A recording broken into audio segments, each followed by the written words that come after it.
और ये जो जोर आपने मस्तिष्क पर पड़ा है, ये मेरे परमपिता परमेश्वर का द्वार है। खोलना यही है बस। जहाँ ये खुला तो फिर आप में, और जिन लोगों ने तपस्या काफी समय से की है उनमें कोई भेद नहीं होगा। यही बोलना। ये जितना आपके यहाँ लोड पड़ेगा, जिन माताओं की कमर में दर्द रहता हो, पैरों में दर्द रहता हो, जोड़ों में दर्द रहता हो, ये उनके लिए विशेष बता दो। अगर वो 10 मिनट अपने लिए समय निकाल के इस आसन को लगा के ऐसे बैठेंगे तो जो रीढ़ की हड्डी का दर्द भी होगा, डिशों में जो दर्द है वो भी समाप्त होगा। आप अपने स्वयं के स्वयं डॉक्टर हो। बाहर जो ढूंढ रहे हो बाहर नहीं है, वो सब कुछ तुम्हारे अंदर ही है। उस रास्ते का, मार्ग का बस पता होना चाहिए कि हमें अब स्वस्थ कैसे होना। शरीर हमारा कई बार ऐसा हो जाए कि घबराहट बन गई सीने में, पता चला बीपी हाई हो गई। जो इस तरह 10 मिनट में बैठ के भजन करेगा भगवान का, उसे हार्ट अटैक भी नहीं होगा, बीपी हाई भी नहीं होगा, बीपी लो भी नहीं होगा। शरीर स्वस्थ ही स्वस्थ होगा, तन और मन दोनों स्वस्थ होगा। अगर आप नंदगांव में गए हो तो वहाँ आपने देखा होगा कन्हैया जी के 2 मित्र हैं, वो हमें समझाने के लिए, एक का नाम है तनसुगा और एक का नाम है मनसुगा। ये नंदगांव में, नंद महल में, और नंद बाबा के बराबर मिल रहा है। तो परमपिता परमेश्वर ने उधर भी दिखा दिया कि मेरे अनेकों अनेक भक्त हैं और मेरे अनेकों अनेक सखा भी हैं, लेकिन सबसे प्रिय मेरे 2 ही सखा, जिसका तन सुखी हो और मन सुखी, वो है तन सुखा और मन सुखी। और फिर ये भी दिखा दिया, बता दिया कि आप आए हो, दर्शन किए हैं, देखो मैं भी विराजमान हूँ, बलदेव भाई भी हैं, और यहाँ राधा मैया भी है, यशोदा मैया भी है, और नंद बाबा भी है। जहाँ हम सब होंगे वहाँ तुम्हारा तन भी शुद्ध कर देंगे और मन भी। तुम बुलाने का प्रयास तो कर लो, भगवान खुद बोलते हैं। और किसी ने भी अगर कहीं प्रतिमा लगाई है तो वहाँ प्राण प्रतिष्ठा की जाती है। और प्राण प्रतिष्ठा का मतलब है कि जो आपने मंदिरों में देखी है कि ये प्रतिमा लगी है, उसके अंदर जो प्राण प्रतिष्ठा करने वाले हैं वो अपने प्राण फूंकते हैं मंत्रों द्वारा। वहाँ स्वयं परमपिता परमेश्वर को विराजमान करते हैं। जितने हमारे पौराणिक मंदिर हैं उन सब में प्राण प्रतिष्ठा हुई है।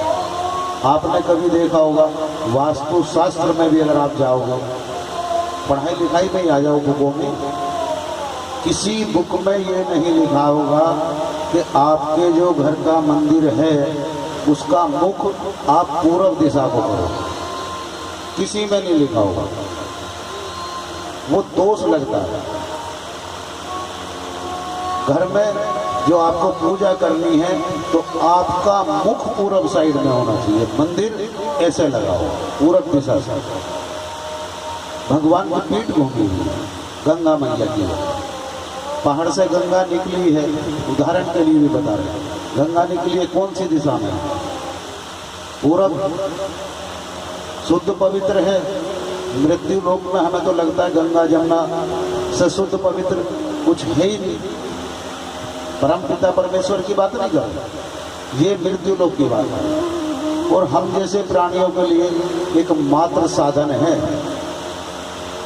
कि कोई पाप या अपराध बोध बन गया हो, किसी भी साधु के पास आप जाओगे या ब्राह्मण के पास आप जाओगे तो एक ही रास्ता बड़ा सरल है, आपको बता दें कि आप पूर्णिमा पे जाओ, गंगा स्नान कर लो, इस दोष से मुक्त हो जाओ। आप अमावस्या पे जाओ, गंगा स्नान कर लो, आपके जो पितृ हैं, देवता हैं, वो भी शुद्ध पवित्र हो, जो रुष्ट हैं वो मान जाए। यही बोलते हैं ना, इसलिए आपका मुख गंगा की ओर को होना चाहिए। कहीं भी आपको लिखा नहीं है लेकिन कोई मंदिर या देवालय ऐसा नहीं होगा, अगर आप 100 मंदिरों को देखोगे तो 100 का मुंह इधर को मिलेगा। जो मुख्य द्वार है वो पूर्व दिशा को, भगवान का मुख उधर हो, गंगा की ओर। वहाँ अगर आप पूजा अर्चना कर रहे हैं, दंडवत प्रणाम कर रहे हैं, तो वो परमपिता परमेश्वर को आपने प्रणाम किया है, गंगा का दोष नहीं लगेगा। घर में जो मंदिर है, अगर आप वहाँ नतमस्तक होते हैं तो आपकी बैक गंगा की ओर को है, मुख घूमा हुआ है, वहाँ दोष लगेगा। तो जहाँ स्वयं परमपिता परमेश्वर विराजमान हो, वहाँ तो सदा यही हम भी कामना करेंगे कि जहाँ मेरे गोविंद की कृपा होगी, वहाँ तन भी और मन भी दोनों शुद्ध और पवित्र सुखी होंगे। इसलिए वो दर्शाए हैं, वो हैं हमारे ब्रजवासी। भैया एक बार हाथ उठा दोगे, ये ब्रज से हैं, देखो ब्रज से हैं ये। और यहाँ पर डे कथा सुनते हैं डेली, इन्हें अच्छी तरह जानकारी है परमपिता परमेश्वर। गलत तो नहीं बोल रहे बेटा? ऐसा ही है ना, वहाँ नंद बाबा की सब कुछ दिखाया, लेकिन हम सामने होने के बाद भी आंख बंद कर लेंगे। कहाँ घुसेंगे? ज्ञान में। लाओ एक बुक ला गया, दो बुक पढ़ेंगे। बुक कैसी होगी? नाम भी बुक रख दिया। पहले हम अच्छी तरह आराम से प्यार से बोल लिया करके, भैया एक किताब दे दो। और अब अगर बुक ना कहो तो ही नीचे लगे। वो जो दुकान वाला है ना, उसे जाकर बोल दो भैया एक किताब दे दिए, तो बुक देखता है, बुक देखता है। फिर हम समझ जाओ हो हम अंग्रेजों के यहाँ। फिर बोलना अरे वो बेटा बुक बुक। बोलो वृंदावन बिहारी लाल की जय हो। तो जो बेलपत्र की बात थी, आपने देखा होगा बेलपत्र के अक्सर 3 पत्र मिलेंगे एक साथ, और जो 3 पत्र होंगे उसमें ब्रह्मा विष्णु महेश का वास होता है। जो 3 पत्र होंगे वो बड़े शुभ माने जाते हैं। बेलपत्र वो ही अक्सर ज़्यादातर चढ़ाए हैं, ब्रह्मा विष्णु महेश का उन्हीं के अंदर वास है। और तोड़ते समय श्री फलाय नमः इस मंत्र का जाप करना चाहिए। क्या बोलोगे पहले? श्री फलाय नमः। और दूसरे में श्री दोमाहे नमः, कि आप फल देने वाले हैं। आपसे हमारी विनती है, आप ही परमपिता परमेश्वर हैं। यहाँ ब्रह्मा विष्णु महेश तीनों विराजमान हैं, आप ही हमें ये 3 पत्र दे दो। भैया परमपिता परमेश्वर से हमारा भी स्पर्श है। उन्हें साधारण वृक्ष ना समझो। जैसे यहाँ केले के पेड़ देख लो, वहाँ खड़े हैं, कई बार ऐसा हो कि गंदगी डाल दें, कुछ भी डाल दें, गलत है। एक तरफ तो आप बृहस्पति में पूजा कर रहे हो, वहाँ आसन लगा रहे हो, विष्णु भगवान की उपासना कर रहे हो, और दूसरी ओर वहाँ कूड़ा करकट ये सब कुछ डाल रहे हो। अरे अगर आपने उन्हें भगवान मान लिया है तो भगवान को करेगा। ऐसा ना रखोगे कि जब मन आया तो लो जी कूड़ा डाल दिया, और जब मन आया तो पानी दे दिया, ना मन आया तो तुम सूख जाओ, ऐसे रह जाओ। अगर वो सूख रहे तो सूख आप रह जाओ। आज आप देख रहे होंगे केलों के वृक्ष कहीं कहीं नजर आ रहे, मंदिरों में भी नजर नहीं आ रहे। कुछ ने बाग लगाए हुए तो वो देसी नहीं है, वो विदेशी है। केले का बहुत बड़ा महत्व है जीवन में। किसी का मुहारा हो, जो पहले बुजुर्ग हैं वो जानते हैं, सुबह सुबह जाओ, ओस पड़ी हो, पत्ता लो, मुँह में उसका चलता है, ओस का उसी से मुक्ति को। चेहरे पे ये झाई फुंसी कुछ आ रही हो, सुबह सुबह जाओ, केले के पत्ते को ऐसे हाथ लगाओ और क्रीम की तरह मुँह पर लगा लो, सब ठीक। अब क्या है, आपके पैर में लवली या बढ़िया सी कोई क्रीम ला दे दो महाराज, जिसमें खुशबू आ, ये बढ़िया नहीं है। अरे कुछ खुद भी कर लिया करो बेटा। एक चीज और बता दें, ये भी तुम करके देख सकते हो। आज हम भी आनंद में और आप भी आनंद में, कन्हैया जी भी आनंद में। सभी माताएं बहनें बैठी हैं, एक दूसरे का चेहरा देख लो जो पास पास बैठे हैं, और 2 मिनट बैठे, बस एक काम करके और फिर अपने मुंह पे हाथ लगाना और फिर पूछना कि मेरा चेहरा क्या पहले के जैसा है, अब बता दो। ये 2 सेकंड की क्रीम है, आपकी ओरिजिनल क्रीम है। अगर चेहरे पे तेज ना आ जाए तो बेटा तो क्या देखो, इसे करते रहना। ऐसा हाथ मिलाओ, श्री राधे श्री कृष्णा, श्री राधे श्री कृष्णा, श्री राधे श्री कृष्णा, जोर से रगड़ो और फिर इन्हें अपने मुख पर लगाओ और पूछ लो पड़ोसियों को कि भैया ये ओरिजिनल क्रीम कहाँ से आ गई, वो भी पूछे। ये सत्य है, माथे पे लगाओ, मुख पे लगाओ, लेकिन अब क्या है, अपने गाल पे चांटी तो हम देख रहे हैं, वो दिखाने के लिए लाल बंसा तेज और सुंदर लगा, चांटे भी मार लेंगे अपने आप, फटाफट से क्रीम लगा के देखो हम सुंदर लग रहे हैं। अरे भैया तू बंदरिया वाला अपना मुंह पीट के तो अभी आई है, फिर बता रही है। बोलो वृंदावन बिहारी लाल की जय हो।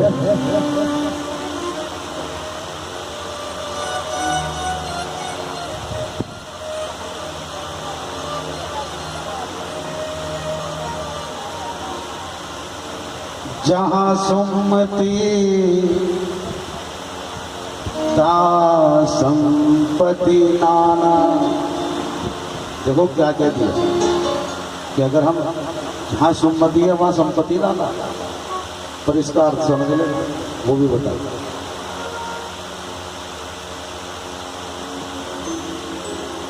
जहाँ कुमति वहाँ विपत्ति निधाना। इसका अर्थ भी सुन लो, ये सुनने में उल्टा लगा, थोड़ा सा उल्टा लगा, लेकिन अब ये सीधा। जहाँ कहा कि संपत्ति नाना, वहाँ 9 प्रकार की संपत्ति, जितने आपके सुख सुविधाएं वो सब आपके। जहाँ विपत्ति निधाना, जहाँ कुमति है, जरूरत कहाँ है भगवान, जहाँ आप तो वहीं तो ज्यादातर हिमाम करोगे, और जहाँ स्वयं परमपिता परमेश्वर हो तो वहाँ क्या भाई बुलाओगे तो तुम आ जाओ क्या रे? फिर तो पता है कि आए हुए हैं। जिस घर में सुख शांति होगी, लक्ष्मी और नारायण दौड़े चले जाओगे, भगवान भी वहीं विराजमान है। और जहाँ पति पत्नी का, सास बहू का, बेटे का, पिता का आपस में द्वंद्व चलता रहेगा, तो जो आपके घर में लक्ष्मी है, नारायण है, वो सब यूँ कहेंगे तो आपस में अपने ही नहीं, मेरा तो इन्हें ध्यान ही नहीं, मैं क्या करूँगा, लड़ो मरो, वो छोड़ के चल जाए। बोलो वृंदावन बिहारी लाल की जय। गा दे बेटा।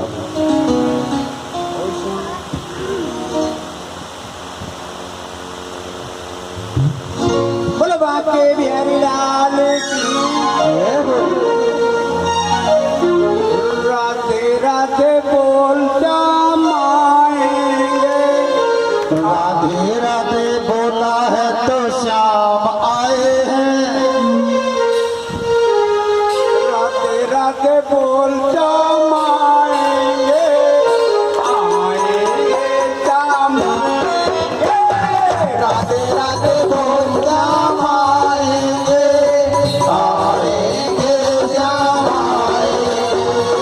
राधे राधे बोल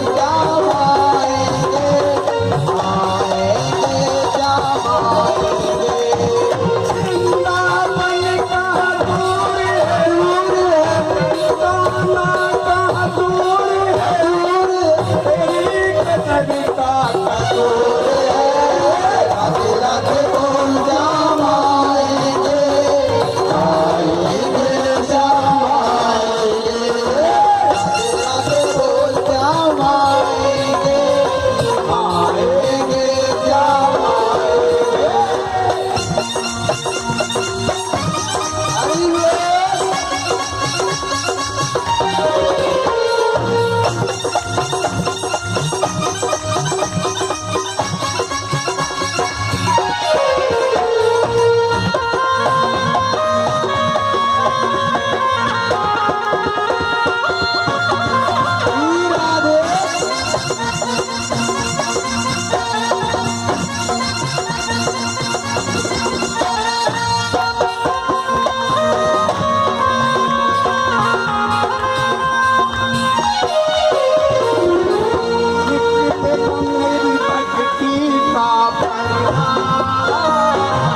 राधे बोल श्याम आएंगे आएंगे श्याम आएंगे राधे राधे बोल श्याम आएंगे आएंगे श्याम आएंगे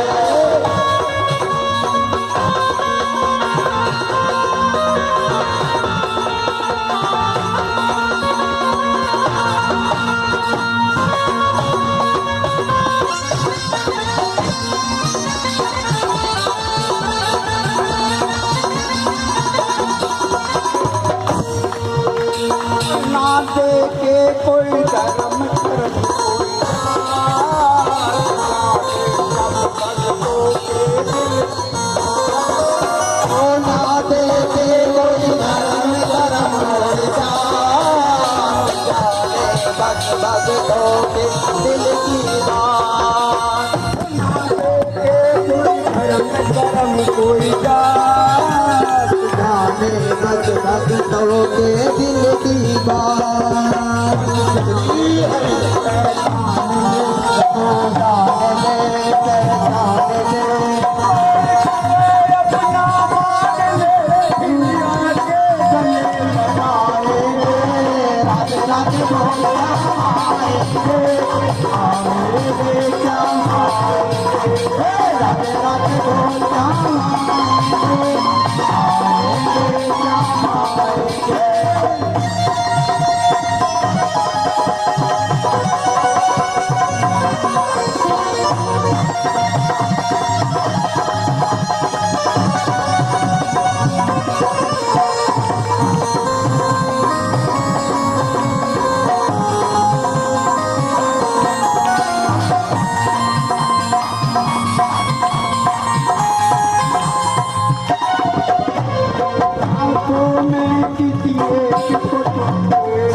जय जय श्री राधे, जय जय श्री राधे, जय जय श्री राधे श्याम।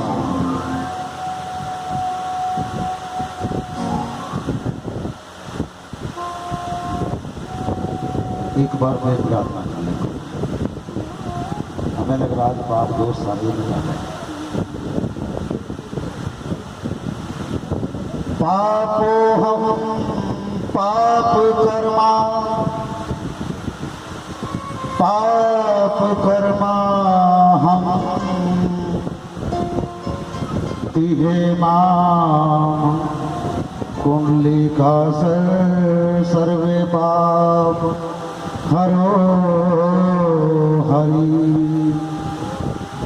यहाँ विनती की है कि हे प्रभु, आप जानते हो मेरा स्वभाव थोड़ा सा पापी है, मृत्यु लोक का प्राणी हूँ, पर जो पाप बना हो तो उस पाप को थोड़ा सा हर लो, नष्ट करो। और फिर क्या कहा? पापो हम पाप कर्मा पाप आत्मा पाप संभवा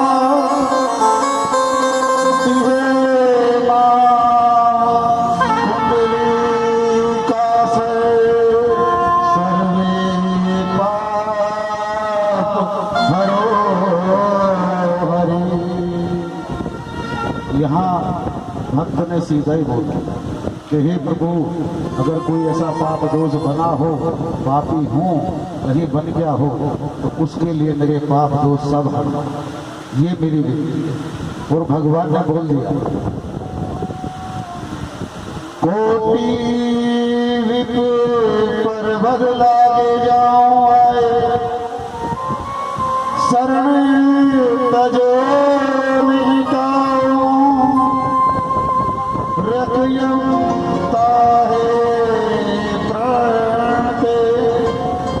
भगवान ने कहा कि हे जीव, तू चाहे जितना भी पापी हो या देर से कोई पाप बना हो, दोष बना हो, अगर मेरा भजन करेगा, मेरा बन के रहेगा, तो तेरे समस्त पापों को नष्ट कर दूंगा और तेरी रक्षा अपने प्राणों से भी अधिक करूंगा।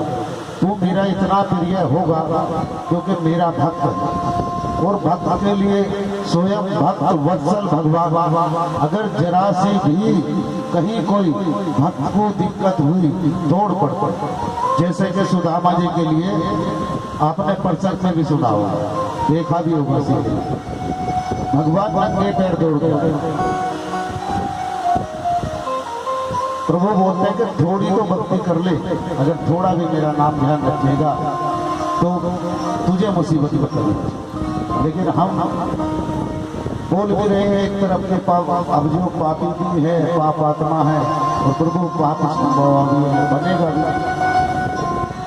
उधर प्रभु ने जो बोला है कि तेरे पाप को नष्ट करने के लिए मैं तत्पर हूँ, कोई बात नहीं बेटा, अगर कोई रोग दोष बना भी हो तो तू मेरा था, मेरा है और सदा मेरा ही रहेगा। मेरा सिमरण कर, बस चिंता ना कर, चिंतन कर। कई बार घबरा जाता, ये हो गया तो क्या होगा? अरे कुछ नहीं होगा, वही होगा जो गोविंद को मंजूर होगा। हमारा धर्म भी है कर्म करना, और कर्म करेंगे तो धर्म भी बनेगा, धर्म बनेगा तो गोविंद कृपा भी जरूर करेगा। आज नहीं तो कल करेगा, करेंगे जरूर। वहां से अपनी हम बोल देंगे बेटा, थोड़े से इतने कायर हो जा परमपिता परमेश्वर की ओर को चलने में। कई बार तो जेब देख लेते, जेब में कुछ है भी नहीं या नहीं? अरे तेरी जेब कौन देख रहा है? भगवान बोलते तुम्हारे धन चाहिए, तुम्हारा जो अंतर आत्मा है मन, निर्मल मन जन सो मोहि भावा, और छल कपट मोह छिद्र ना भावा। कि मेरे घर पे आ, निर्मल मन लेके, रोग दोष द्वेष सब छोड़ दे, मैं तो यही विराजमान हूँ, तेरे साथ ही हूँ। वहाँ लेके अगर मंदिर तक मुझे चलेगा तो ऐसा समझो जिसे गाड़ी तो आपके पास है बेटा, सभी के होगी, किसी के बाइक, किसी की स्कूटी, कुछ ना कुछ तो होगा, और नहीं भी है तो आपने देखी तो फिर ये मान लेना चलो दूसरों के सबक, क्योंकि परमात्मा ने आपका कृपा बनाई है। जब तक स्कूटी में पेट्रोल है तो आप चला लो, दौड़े या कार हो कोई सी भी वाहन, और पेट्रोल खत्म हुआ तो कार क्या है? बेकार। यही है, पेट्रोल खत्म हुआ करिए। अगर आप धर्म के प्रति उत्सुकता आपके अंदर नहीं होगी, परमपिता परमेश्वर से प्रेम नहीं होगा, मंदिर तक आप दर्शन करने नहीं पहुंचोगे, धाम पे आप दर्शन करने के लिए उत्साहित नहीं होगे, वहां तक नहीं पहुंचोगे, तो ये कहाँ से पेट्रोल डालेगा? पेट्रोल पंप वाला के हमारे घर थोड़ी डाल देगा, बताओ, वहाँ थोड़ी डाल देगा।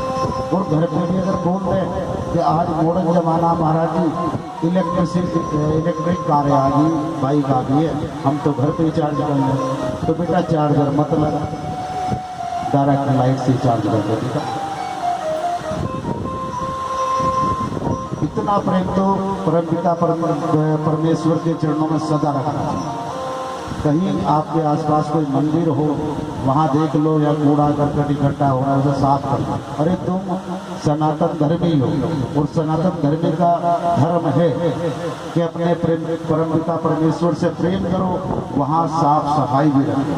कल वहाँ दूसरे समुदाय के अगर लोग जा रहे होंगे निकले हुए, तो दूसरी बात बन लगी, वो एकदम ये बोलेंगे वैसे तो इतने बड़े धर्मात्मा बन गए, होगा नहीं होगा। और अपने यहाँ देख लो, शिवालय में, देवालय में या मंदिर में झाड़ू तक इनसे नहीं लगी, वहाँ कोई तौहीन नहीं है, कोई भी जाकर कर सकता है। ऐसा भी नहीं है कि भाई एक ही आदमी की ड्यूटी है, किसी की ड्यूटी नहीं, जो गया उसी की ड्यूटी है। हम अगर किसी मंदिर में जा रहे हैं तो हमारे भक्त देख भी रहे हो, जरा सी गंदगी अगर हमें नजर आ गई तो सबसे पहले ये सोचते हैं कि हे प्रभु कैसे गंदगी होगी, अपने कपड़े भी उतार कर साफ कर दो। वो प्रेम है, हम उसके लिए नहीं आपसे बोल रहे कि आप अपनी चुन्नी से साफ करो या आप अपने रुमाल से साफ करो, लेकिन इतना तो कर ही सकते हो। अगर वहाँ हमें कूड़ा करकट पड़ा दिखाई दे रहा है मोटा मोटा, उसको तो बीन सकते हैं, उठा के एक साइड डाल सकते हैं। ये भी परमपिता परमेश्वर की सेवा ही है। अगर वहाँ साफ सफाई रखोगे, जो भी जाने वाला है उसका मन प्रसन्न होगा, दंडवत प्रणाम करेगा और वहाँ से मुस्कुराता हुआ।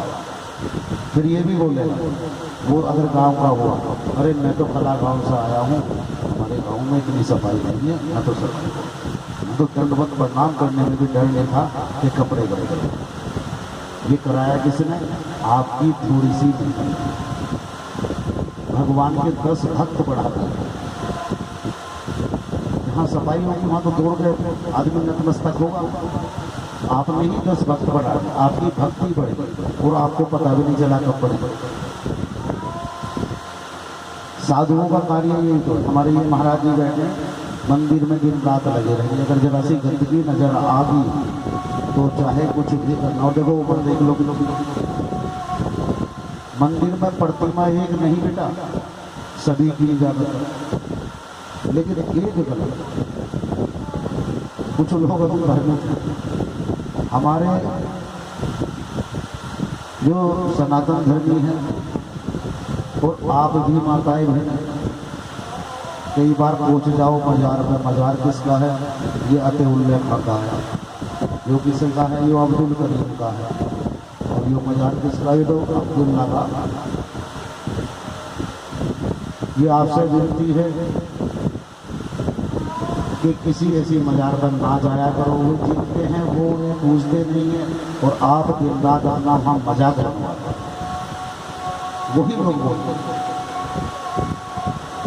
कल तक उसने रिक्शा चलाई, भगवान को जानता नहीं, उसके पुत्र ने थोड़ी सी मेहनत की, वहाँ उसकी एक दरगाह बनवा दी,